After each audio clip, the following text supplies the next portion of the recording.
Meskipun jalan penuh kesukaran, ku selamat sebab dihantar Tuhan. Berikan kasih agar hidupku Tuhan, mencahayakan sinar kasih-Mu. Meskipun dunia coba menceraikan, ku tinggal setia kepadamu. Berikan rahmat yang menguatkan aku di hadapan segala pencobaan. Bila kesusahan menimpaku, ku tak takut karena dekat Tuhan. Berikan damai pada jiwaku Tuhan, berikan perhentian yang tak terduga. Dan meski jalanku ditimpa taufan, ku akan tiba selamat di surga. Shalom, pemirsa yang diberkati Tuhan.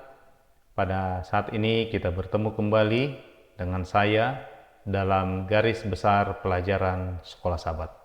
Sebelum kita melanjutkan pemaparan pada saat ini, mari kita terlebih dahulu bersatu di dalam doa. Bapa yang di surga, terima kasih Tuhan untuk berkat kasih-Mu boleh menjadi bagian kami, hingga pada saat ini kami boleh dipertemukan kembali untuk mendengarkan, mempelajari pemaparan dari garis besar pelajaran untuk sepanjang pekan ini. Biarlah kuasa Roh Kudus Tuhan yang memberkati kami seluruhnya, dan kuasa Roh Kudus Tuhan juga yang menolong kami untuk memahami pelajaran ini dengan baik. Ampuni kami Tuhan dari segala dosa kesalahan kami persembahkan dua permohonan kami ini hanya melalui anak-Mu Yesus Kristus yang menjadi Tuhan dan Juru Selamat kami. Amin.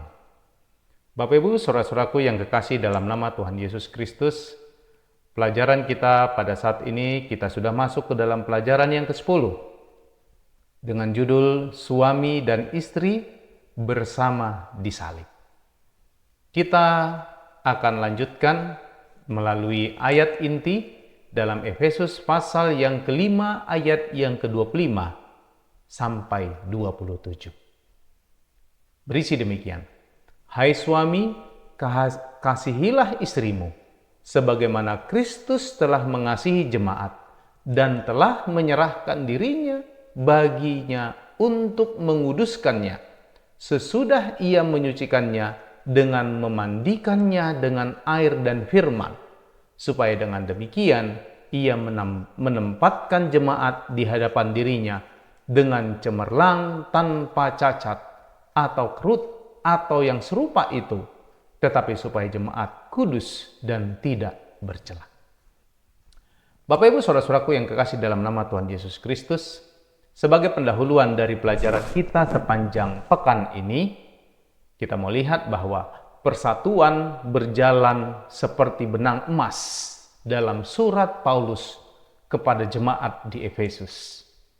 Persatuan dikatakan tidak hanya berlaku untuk menghubungkan antara orang Yahudi dan bukan Yahudi di dalam jemaat. Terdapat dalam Efesus pasal 2. Sepanjang suratnya, Paulus dikatakan membahas bagaimana persatuan dihasilkan oleh Allah Tritunggal, oleh keselamatan dengan baptisan oleh iman, oleh karunia rohani, oleh kehadiran Roh Kudus di dalam kita, oleh mengubah jalan hidup kita menurut pola Kristus dan oleh hikmat Kristen. Pada akhirnya Bapak Ibu Saudara-saudaraku, bagi Paulus, persatuan dalam segala aspek hanya mungkin terjadi di dalam Kristus. Paulus menempatkan seluruh pembahasannya tentang persatuan jemaat sebagai manusia baru, yaitu keluarga. Tidak pernah ada contoh atau model persatuan itu adalah keluarga. Keluarga dapat benar-benar dipersatukan hanya di dalam Kristus, sebagaimana orang-orang bukan Yahudi dan orang-orang Yahudi dipersatukan di dalam Kristus, dan karena semua anggota jemaat dipersatukan dalam satu tubuh, yaitu tubuh Kristus. Dalam keluarga Bapak Ibu sekalian, para istri akan tunduk kepada suami di dalam Kristus, dan suami akan mengasihi istrinya di dalam Tuhan. Aspek ilahi dalam hubungan perkawinan berarti kita harus melihat keluarga sebagaimana Allah melihatnya. Aspek ilahi ini juga berarti bahwa keluarga harus memenuhi fungsi dan tujuan yang Allah berikan pada penciptaan. Satu daging, suatu kesatuan yang tak terpisahkan. Bapak Ibu saudara-saudaraku yang kekasih, keduanya adalah satu. Tetapi bukan hanya karena saling menguntungkan, tetapi karena Allah menciptakan mereka demikian. Karena Allah memerintahkan mereka demikian. Persatuan keluarga menunjuk di luar dirinya sendiri. Sama seperti persatuan gereja menunjuk pada persatuan Allah Tritunggal dan hubungannya dengan umat manusia. Bapak Ibu saudara-saudaraku yang kekasih dalam nama Tuhan Yesus Kristus, tema pelajaran pekan ini berfokus pada 3 tema utama. Yang pertama yaitu tema persatuan Paulus berlanjut dengan keluarga Kristen, sebagaimana terungkap dalam hubungan suami dan istri. Satu-satunya cara keluarga Kristen sejati mempertahankan kesatuannya adalah dengan berada di dalam Kristus, yang berarti bahwa mereka tunduk satu sama lain sebagaimana dirancang oleh Allah pada saat penciptaan dan sebagaimana ditegaskan oleh kasih pengorbanan Yesus bagi umat manusia dalam rencana keselamatan. Ini adalah topik yang kedua. Sedangkan yang ketiga, keluarga yang benar-benar dalam Tuhan tidak akan mengalami hubungan yang melecehkan seperti perzinaan atau kekerasan, karena baik suami maupun istri akan belajar bagaimana menghormati dan mengasihi satu sama lain di dalam Tuhan. Bapak Ibu saudara-saudaraku yang kekasih, kita masuk ke dalam topik komentar dengan subjudul yang pertama, yaitu teologi Paulus tentang keluarga. Kita lihat dalam Efesus pasal 5 ayat 21 sampai 33 adalah diskusi kristologi dan eklesiologis yang mendalam, Bapak Ibu. Seperti dalam suratnya yang lain, Paulus mencampur adukkan diskusi teologis dan yang solid, yaitu tentang doktrin Kristus dan doktrin gereja dalam pertimbangan praktisnya. Dalam pandangan Paulus, teologi Alkitab tidak hanya untuk satu-satunya tujuan merancang sistem intelektual yang masuk akal dan indah. Pekabaran praktis sang rasul selalu dibangun di atas dasar teologi Alkitab yang kuat. Untuk alasan ini, rasul tidak berdiskusi tentang keluarga seolah-olah itu adalah topik sepele yang dapat ditangani dengan beberapa solusi yang diambil dari kebijaksanaan psikologis atau sosiologi manusia, Bapak Ibu sekalian. Sebaliknya, ia menempatkan pembahasannya tentang keluarga dalam konteks doktrin dasar Kristen. Allah, penciptaan, Kristus, keselamatan, dan jemaat. Sebenarnya Bapak Ibu Saudara sekalian, di sini Paulus tidak menggunakan keluarga untuk mengilustrasikan doktrin-doktrin ini, melainkan menggunakan doktrin-doktrin ini untuk mengilustrasikan keluarga Kristen. Seperti dalam kasus jemaat Paulus tidak menerima bahwa pendekatan terhadap keluarga Kristen ditentukan oleh kenyataan dari sifat manusia dan masyarakat kita yang telah jatuh, Bapak Ibu sekalian. Sebaliknya, ia mengikuti prinsip penafsiran Yesus sejak semula. Tetapi sejak semula tidaklah demikian. Kita bisa lihat dalam Matius pasal 19 ayat yang ke-8 versi NKJV atau New King James Version, yang menolong gereja Kristen dan teologinya untuk mengarahkan dirinya ke arah pemulihan cita-cita Allah bagi kita, yang bertentangan dengan melegitimasi realitas dunia yang berdosa. Perlakuan Paulus terhadap keluarga dan dalam konteks doktrin dasar Kristen ini, Bapak Ibu, menunjukkan bahwa keluarga Kristen tidak dapat dikompromikan.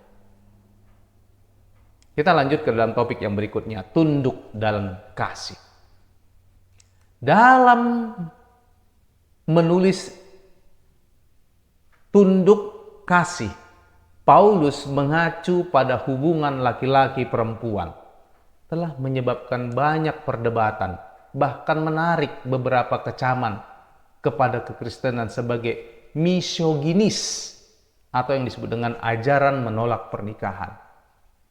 Namun reaksi ini didasarkan pada kesalahpahaman pekabaran Paulus, Bapak Ibu sekalian.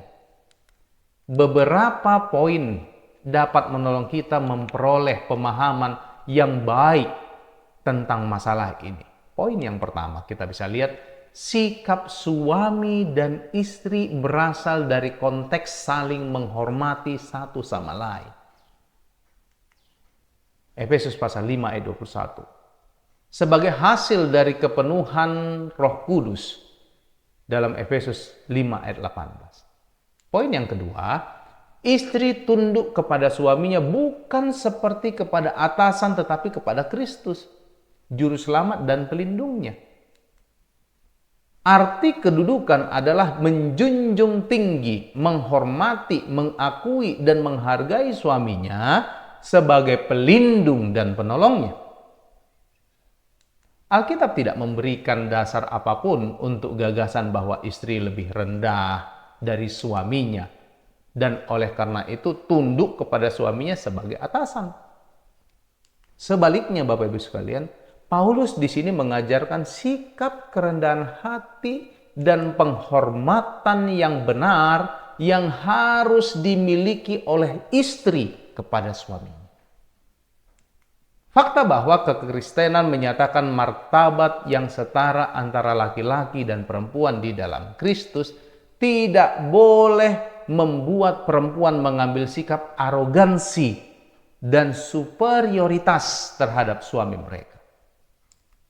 Sebaliknya, sikap istri harus berupa sikap kesetiaan yang penuh kasih dan mendukung.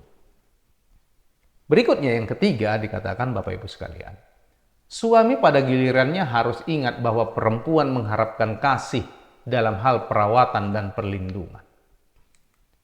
Kasih suami kepada istrinya adalah seperti kasih Allah yang mau berkorban bagi jemaat. Paulus mengajarkan laki-laki untuk memiliki sikap kerendahan hati, menghargai dan kasih yang benar terhadap istri mereka, Bapak Ibu sekalian. Benar, Paulus memang membandingkan ketundukan istri dengan ketundukan jemaat dan kasih suami dengan kasih Kristus.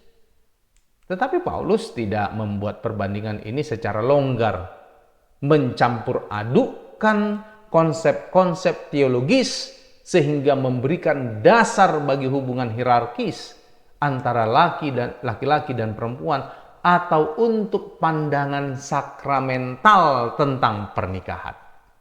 Sebaliknya, Sang Rasul segera membedakan perbandingannya dan menjelaskan dengan sangat hati-hati apa yang dia maksudkan dengan tepat dan apa poin-poin perbandingannya.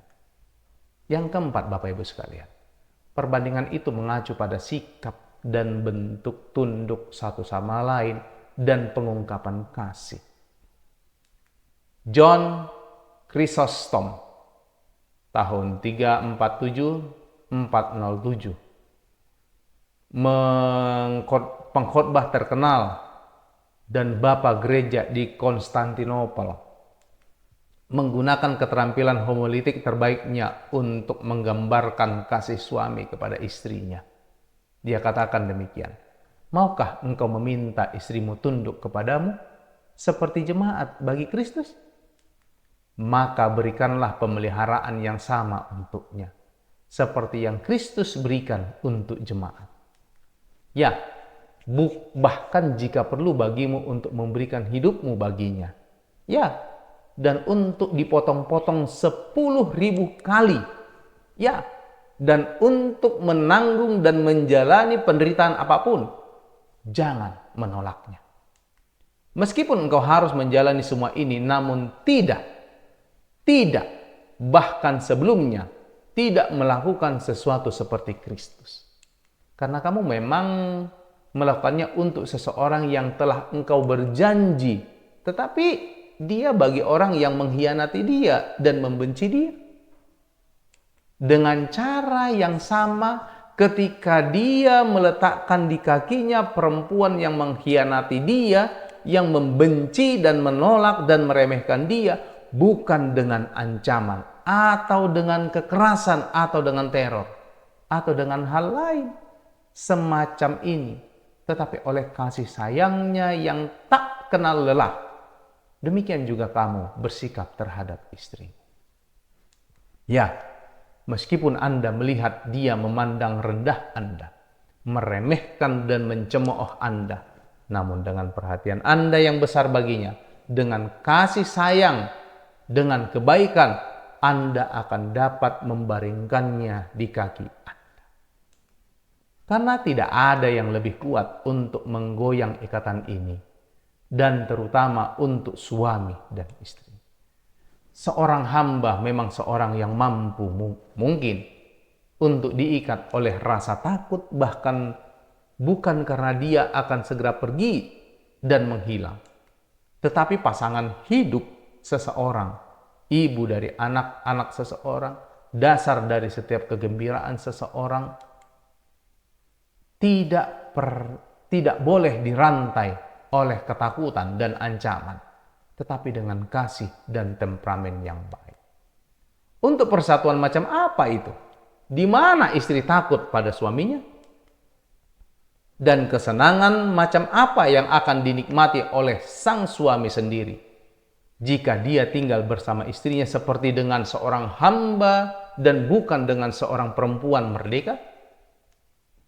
Ya, meskipun engkau harus menderita karena dia, jangan mencela dia, karena Kristus juga tidak melakukan hal ini. Ini tercatat dalam catatan Homilies of Saint John Chrysostom, Uskup Agung Konstantinopel, pada surat Saint Paul the Apostle to the Ephesians. In the Philip Scap at Saint Chrysostom, Homilies on Galatians, Ephesians, Philippians, Colosse, Tesalonika, Timotius, Titus, dan Philemon. Grand Rapids, MI Erdemans Printing Company, tahun 1983, jilid 13, halaman 144. Bapak Ibu Saudara-saudaraku, kita akan lanjut bagaimana doktrin Advent tentang pernikahan dan keluarga. Teologi keluarga begitu penting sehingga beberapa gereja Kristen telah memasukkan keluarga ke dalam daftar doktrin gereja mereka. Lihat misalnya pengakuan iman Westminster, artikel yang ke-26. Sayangnya beberapa gereja seperti Gereja Katolik Roma, Ortodok Timur, Anglikan terlalu memandang pernikahan dan keluarga sebagai sakramen, Bapak Ibu. Pandangan Gereja Masih Advent Hari ke-7 tentang keluarga terutama berfokus pada hubungan antara pasangan. Diungkapkan dalam kepercayaan dasar nomor 23 dengan judul Pernikahan dilembagakan ilahi di Eden dan dikukuhkan oleh Yesus menjadi persatuan seumur hidup antara persatuan perempuan dan laki-laki dalam persekutuan kasih sayang. Bagi orang Kristen, Bapak Ibu sekalian, janji pernikahan itu adalah kepada Allah, sebagaimana berlaku bagi pasangan itu sendiri, dan seharusnya dilakukan oleh pasangan yang seiman saja. Cinta kasih yang timbal balik, penghormatan, penghargaan, dan tanggung jawab adalah hasil dari hubungan ini yang memantulkan kasih yang menguduskan, mengakrabkan, dan merupakan hubungan yang permanen antara Kristus dan jemaatnya, Bapak Ibu sekalian. Walaupun banyak hubungan keluarga yang tidak serasi, pasangan yang mengikatkan diri dalam pernikahan yang telah menyerahkan diri sepenuhnya satu dengan yang lain di dalam Kristus dapat mengusahakan kesatuan cinta kasih melalui bimbingan roh dan pemeliharaan jemaat, Bapak Ibu sekalian. Allah memberkati keluarga dan bermaksud agar setiap anggota keluarga saling membantu satu sama lain sehingga mencapai kematangan yang sempurna. Keluarga yang semakin erat hubungannya merupakan salah satu tanda pekabaran Injil yang terakhir. Ini tercatat dalam Gereja Masyarakat Advent hari ke-7, What Adventists Believe About Marriage and the Family. Kita bisa lihat di kanal online dalam link online https www.adventist.org Marriage and the Family. Gereja Advent juga memberikan refleksi tambahan tentang keluarga melalui pernyataan resmi. Pernyataan tahun 1996 tentang perkawinan. Ya. Ini kita bisa lihat di bawah, jelas terkait dengan Efesus pasal 5, meskipun pernyataan gereja tidak menggunakan referensi Alkitab, Bapak Ibu sekalian. Namun beberapa poin dari pernyataan ini menyoroti pentingnya teologis pernikahan dalam keluarga. Pertama dikatakan, pernyataan tersebut menghubungkan pernikahan dengan sifat Allah Tritunggal yang alkitabiah. Berasal dari persatuan dua jenis kelamin manusia, gambaran persatuan pernikahan dalam bentuk tunggal adalah gambaran persatuan dalam keanekaragaman pribadi ke Allah. Yang kedua, keluarga melambangkan hubungan Allah dan manusia.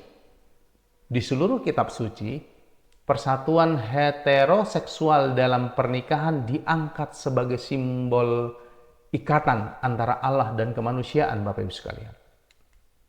Itu adalah kesaksian manusia akan kasih dan perjanjian Allah yang mau berhubungan dengan umatnya.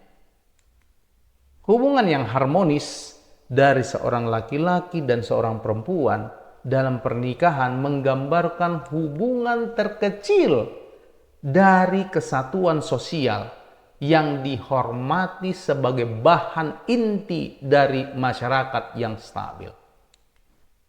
Yang ketiga, Bapak Ibu sekalian, pernyataan tersebut menekankan bahwa keluarga manusia berada dalam keadaan berdosa dan membutuhkan pemulihan di dalam Yesus Kristus dan dalam Roh Kudus.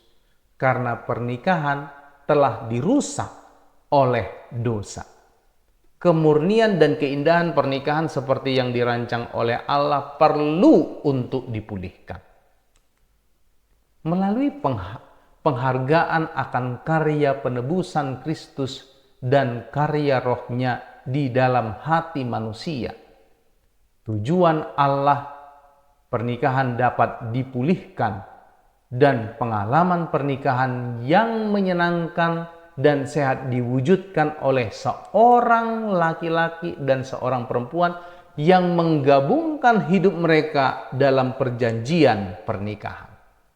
Tercatat dalam General Conference of Seventh-day Adventist Administrative Committee tentang marriage tanggal 23 April 1996, dan ini bisa kita lihat dalam link online https://www.adventist.org official statements tentang marriage.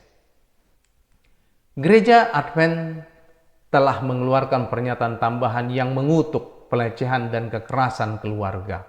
Ini kita bisa lihat dalam Komite Administratif Gereja Masyarakat Hari ke-7 General Conference tentang Statement on Abuse of Family Violence, dan dirilis oleh kantor Ketua General Conference Robert S. Valkenburg pada sesi General Conference di Utrecht, Belanda, tanggal 29 Juni sampai 8 Juli 1995. Penegasan dan dukungan terhadap perempuan dalam berbagai konteks yang sulit.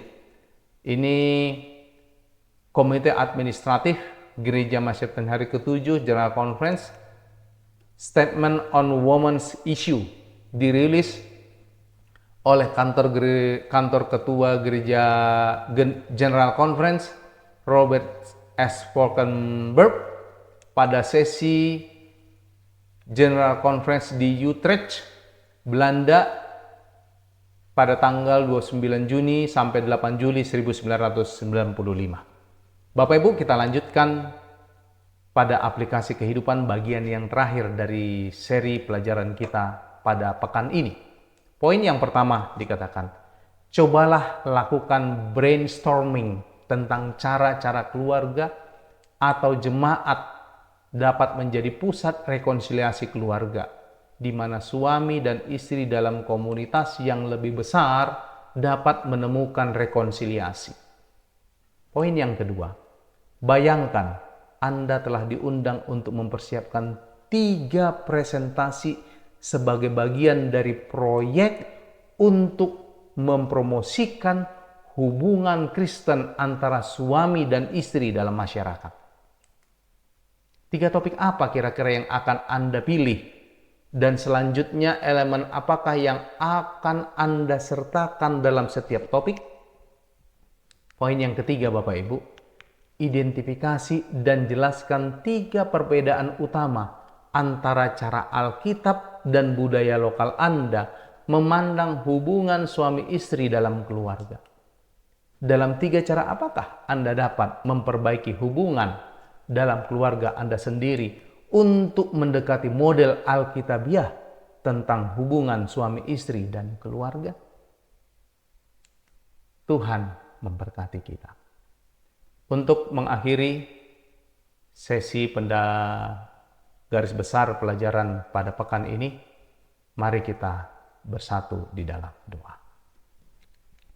Bapa yang di surga, terima kasih Tuhan untuk pelajaran yang begitu baik yang boleh kami dengarkan. Tuhan, kembali kami memohon kuasa Roh Kudus-Mu. Biarlah dengan kuasa Roh Kudus Tuhan saja kami boleh diarahkan, kami boleh dituntun untuk memahami pelajaran ini dengan baik. Kami boleh menghidupkannya dalam kehidupan kami, dalam rumah tangga kami, dalam keluarga kami, dan dalam pernikahan kami masing-masing. Tuhan, kiranya Engkau memberkati seluruh pemirsa yang setia menyaksikan akan video ini.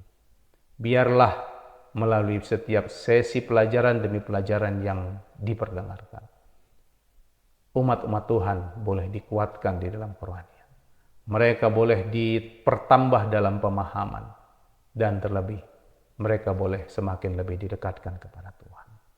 Kiranya Tuhan memberkati mereka dalam usaha pekerjaan mereka setiap hari, di dalam setiap pergumulan-pergumulan kehidupan mereka, di dalam setiap perjalanan kerohanian mereka. Biarlah kiranya Roh Kudus Tuhan yang tetap menuntun mereka masing-masing.